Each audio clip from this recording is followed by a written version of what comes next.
Terminologi kebijakan daerah di mana dalam salah satu butir ayatnya tertulis, penyelenggara pemerintah daerah dalam melaksanakan tugas, wewenang, kewajiban dan tanggung jawabnya, serta atas kuasa peraturan perundang-undangan yang lebih tinggi dapat menetapkan kebijakan daerah yang dirumuskan, antara lain dalam peraturan daerah, peraturan kepala daerah, dan ketentuan daerah lainnya. Kebijakan daerah tidak boleh bertentangan dengan peraturan perundang-undangan yang lebih tinggi dan kepentingan umum serta peraturan daerah lainnya. Lalu, apa sebenarnya kebijakan daerah ini?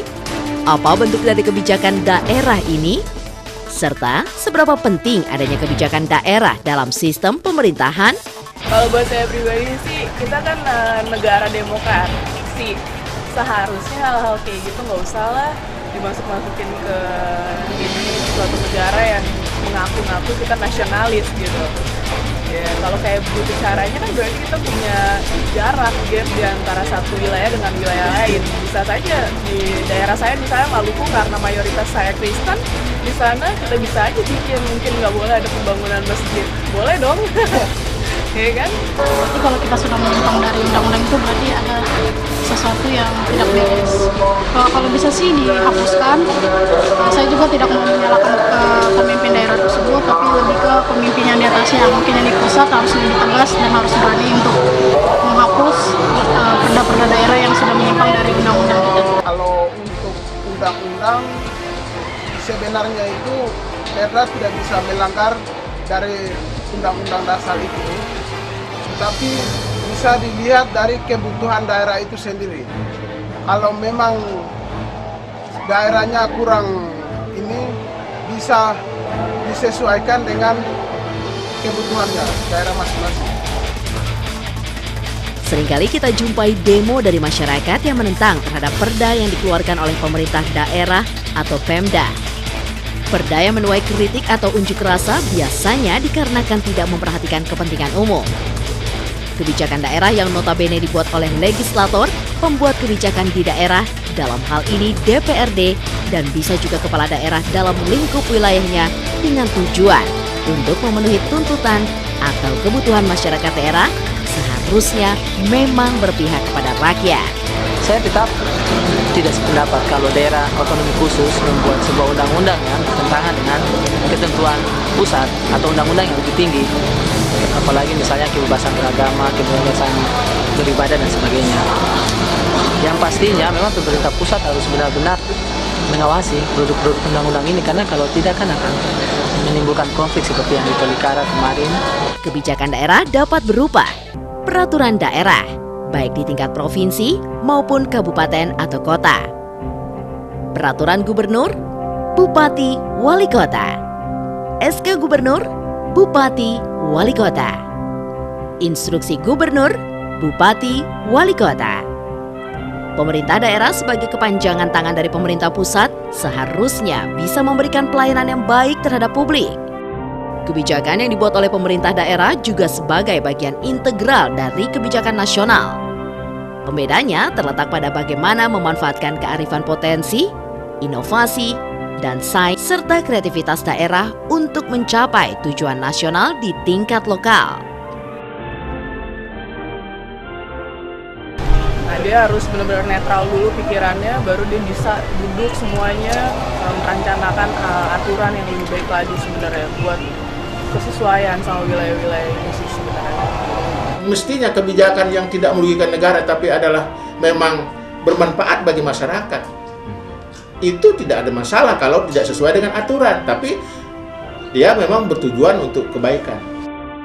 Setiap tindakan aparatur daerah yang masuk kualifikasi kebijakan daerah tidak dapat dinilai berdasarkan hukum pidana dan hukum perdata. Perda misalnya, sebagai kebijakan daerah adalah peraturan perundang-undangan yang berada dalam tata urutan peraturan atau Algemene Verbindende Voorschriften. Membuat perda atau wetgeving bukan perbuatan orang, tetapi perbuatan pejabat yang melakukan bestuur. Sedangkan subjek hukum pidana termasuk dalam tindak pidana korupsi adalah orang sebagai pribadi dan bukan pejabat sebagai prediak. Di Papua itu hampir semua undang-undang yang dihasilkan itu memang kebanyakan kalau kita lihat bunyi undang-undangnya memang kelihatannya memang untuk rakyat. Tapi kan kita lihat kembali lagi implementasinya kan tidak seperti yang diharapkan. Saya pribadi pikir kalau 16 tahun, 15 tahun otonomi khusus di Papua itu misalnya kalau diterapkan sesuai dengan undang-undang itu dan mental-mental pejabat yang menerapkan itu juga baik, saya kira Papua sudah bisa maju karena ini sudah 15 tahun. Pejabat yang keliru atau salah membuat peraturan termasuk dalam membuat perda, misalnya karena bertentangan dengan kepentingan umum atau bertentangan dengan peraturan yang lebih tinggi atau bertentangan dengan perda lainnya, hanya dapat dikoreksi atau dipertanggungjawabkan dalam legal norm control mechanism, yaitu melalui 1. Political control, 2. Administrative control, 3. Judicial control. 1. Political control terhadap perda atau keputusan kepala daerah dilakukan melalui penolak pertanggungjawaban kepala daerah atau melalui pengawasan, pengendalian lembaga politik. 2. Administrative control terhadap perda atau keputusan kepala daerah dapat dilakukan dengan evaluasi dan pembatalan perda atau keputusan kepala daerah oleh eksekutif, presiden, ataupun Mendagri. 3. Judicial control terhadap perda atau keputusan kepala daerah dilakukan dengan uji material kepada Mahkamah Konstitusi, Mahkamah Agung, atau Pengadilan Tata Usaha Negara. Sepanjang tidak ada upaya-upaya di atas, maka kebijakan daerah yang katakanlah salah atau keliru tetap berlaku dan mempunyai kekuatan mengikat sebagai hukum. Mungkin bunyi perda-perda itu bisa berpihak, bunyinya bisa kelihatan seperti seolah-olah berpihak kepada rakyat, tapi kan implementasinya juga kan tidak seperti itu. Kita bisa lihat kondisi real saat ini di Papua, dan juga kita harus tahu bahwa perda-perda yang dihasilkan itu kan pasti tidak dapat dipungkiri kalau soal politik-politik ini kan pasti ada elitnya, pasti ada elit, dan elit politik itu pasti bergaulnya tidak mungkin, tidak semuanya bergaul ke rakyat juga, pengusaha yang berkepentingan di dalam itu. Jadi perda-perda itu bisa dipastikan ada beberapa perda yang tidak semua ya, tapi ada beberapa perda itu yang pasti dihasilkan karena keinginan atau dorongan dari segelintir elit untuk kepentingan mereka. Mengenai produk hukum daerah, ini pun juga di lingkungan Kementerian Dalam Negeri juga ditata ulang. Pembinaannya yang dulu ditangani oleh Sekretaris Jenderal langsung, sekarang digeser menjadi tanggung jawab Direktur Jenderal Otonomi Daerah. Ada satu direktur di situ, namanya Direktur Produk Hukum Daerah. Prinsipnya direktorat ini mengawal bahwa produk hukum daerah harus dilaksanakan, tidak boleh bertentangan dengan produk hukum atau di atasnya. Tidak boleh bertentangan, apalagi dengan undang-undang, dengan PP, dengan Perpres, itu juga tidak boleh juga bertentangan. Jadi intinya bahwa kebijakan yang menyangkut produk hukum daerah harus bisa dijamin sesuai, sinergis, dan selaras dengan kebijakan nasional, baik yang diatur dalam regulasi, undang-undang, maupun kebijakan-kebijakan yang lainnya turunan dari undang-undang di bawahnya.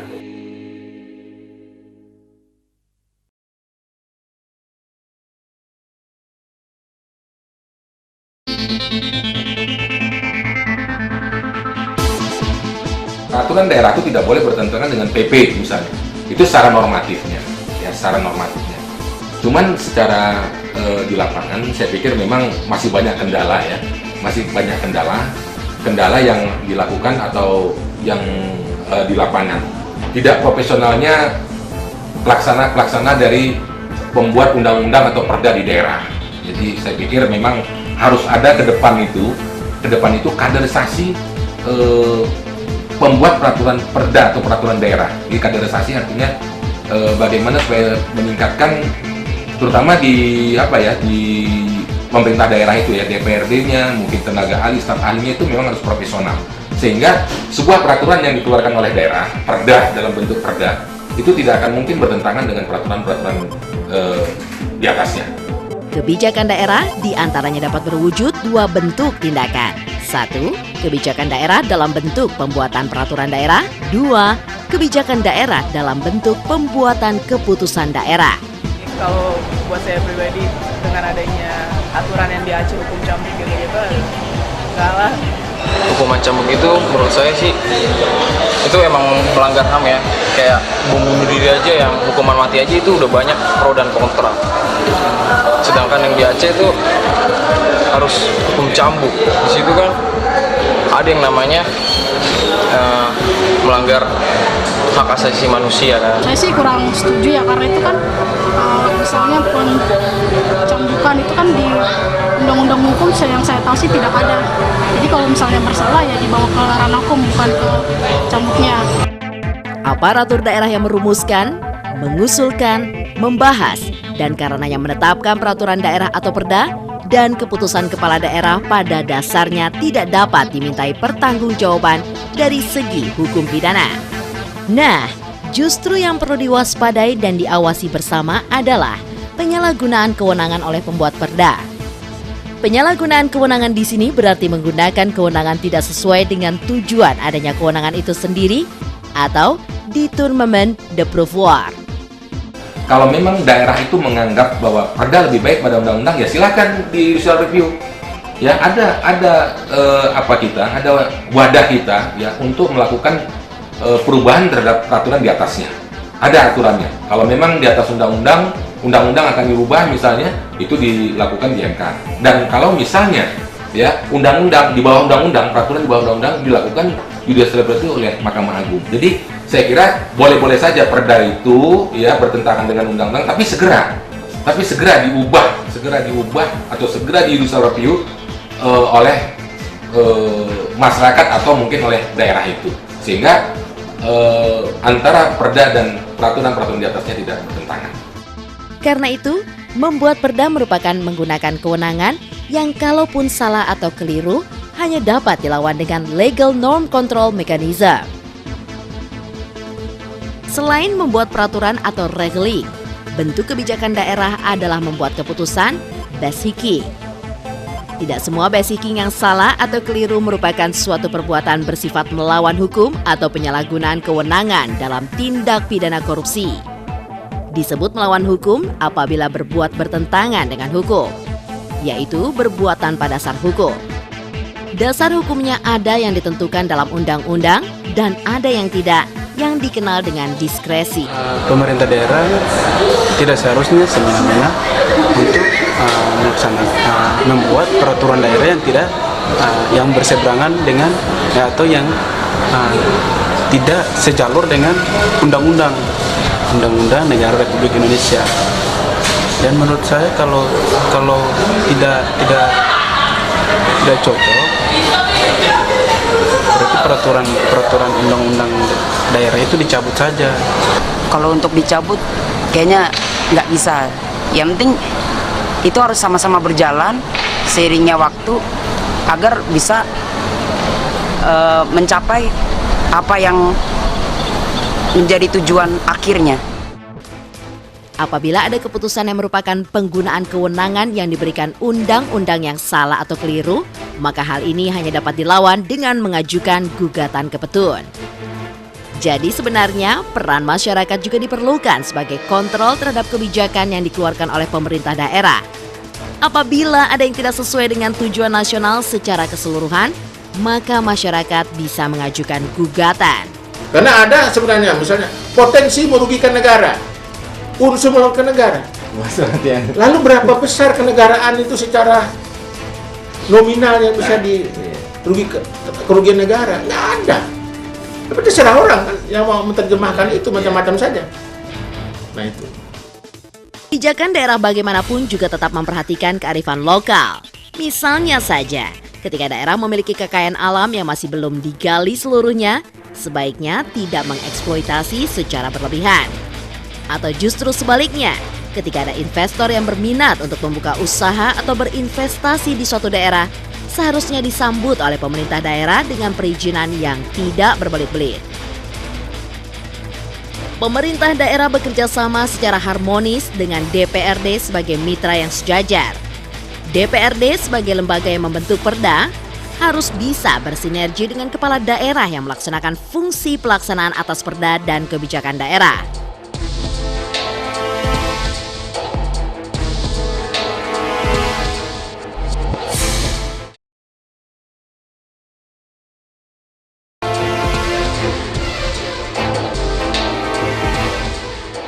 Perda atau kebijakan daerah sebagai dasar hukum bagi daerah dalam menyelenggarakan otonomi daerah sesuai dengan kondisi dan aspirasi masyarakat serta sesuai dengan kekhasan dari daerah tersebut.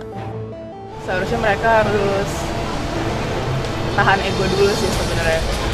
Dia sendiri sebagai pemimpin harus melihat secara netral ke semua wilayah. Jadi nggak ada unsur kayak, ini karena di wilayah gue mau menguasain ini, jadi gue harus bikin ini sesuai dengan apa yang gue mau nih, supaya gue untung, kayak gitu.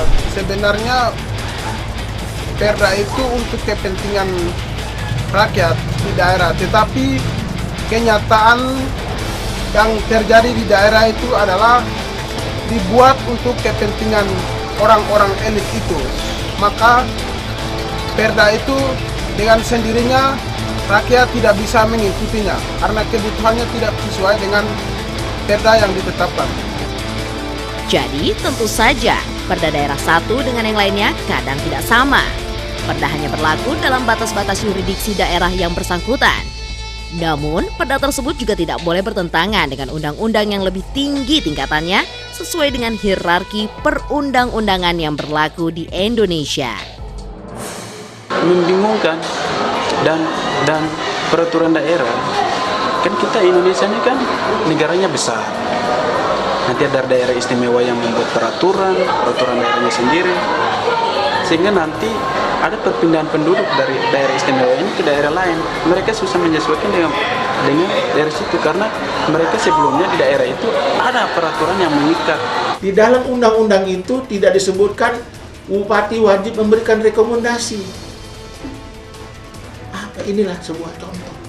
Adalah tugas pemerintahan pusat dalam hal ini Kementerian Dalam Negeri untuk melakukan monitoring, pembinaan, dan pengawasan terhadap penyelenggaraan pemerintah daerah, termasuk di dalamnya kebijakan-kebijakan yang dikeluarkan oleh pemerintah daerah agar produk hukum dan kebijakan-kebijakan yang dilahirkan tidak bertentangan dengan undang-undang ataupun peraturan pemerintah, karena seyogyanya undang-undang atau peraturan pemerintah adalah acuan bagi pemerintah daerah untuk membuat sebuah perda. Dengan fasilitasi ke depan, kita yakin bahwa konsistensi ini bisa dijaga dengan 4 instrumen pokok.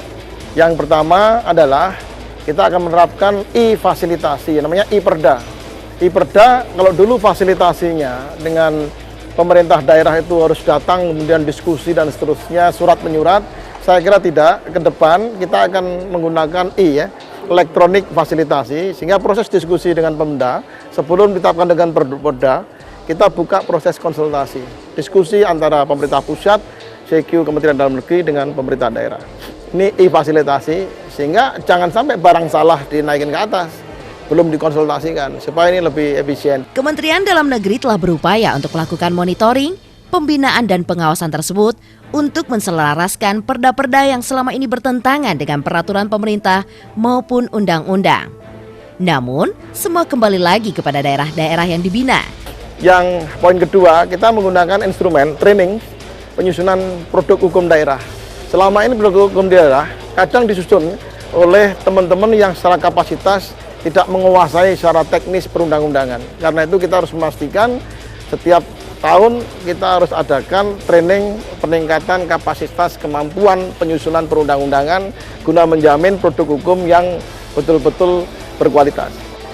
Instrumen ketiga, kita akan membuka proses juga konsultasi di lapangan. Setiap kali ada case, kita menggunakan langkah-langkah konkret diskusi di lapangan. Contoh, sebuah daerah menerbitkan sebuah peraturan daerah yang bertentangan, tapi menimbulkan debatable dan posisi yang ruwet di daerah, maka kita akan langsung turun ke lapangan, kemudian langsung kita diskusikan di lapangan. Seperti Purwakarta baru-baru ini, atau DKI baru-baru ini, bahkan Aceh, Singkil, bahkan Tolikara, tim langsung turun kita diskusikan di lapangan. Itu instrumen yang ketiga. Yang ketiga, kita ada annual review tahunan mengenai evaluasi produk hukum seluruh Indonesia setiap tahun sekali.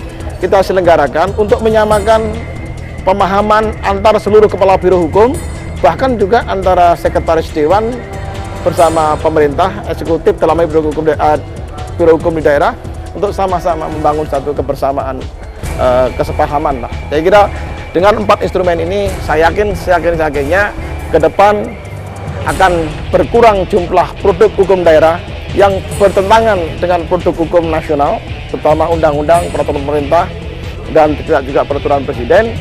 Tapi juga saya yakin produk hukum daerah akan dijamin selaras lah, ya, sesuai dengan baik harapan pusat maupun juga harapan daerah dalam rangka merespon dinamika kebutuhan lokal. Saya kira itu, dan oleh karena itu saya berharap memang tidak bisa cepat karena semua instrumen sedang disusun, ya pelan tapi pasti. Ini semuanya dimaksudkan dalam rangka mengawal supaya tata kelola pemerintahan di daerah bisa betul-betul dapat bisa dilakukan dengan baik. Sudah seharusnya pemerintah daerah bahu-membahu dengan pemerintah pusat untuk menciptakan kemakmuran masyarakatnya dengan meninggalkan keegoan masing-masing dan kembali pada undang-undang yang telah dibuat oleh pemerintah pusat, yang mana undang-undang itu dibuat dengan telah mempertimbangkan segala hal untuk tercapainya kemakmuran masyarakat Indonesia secara menyeluruh dari Sabang sampai Merauke.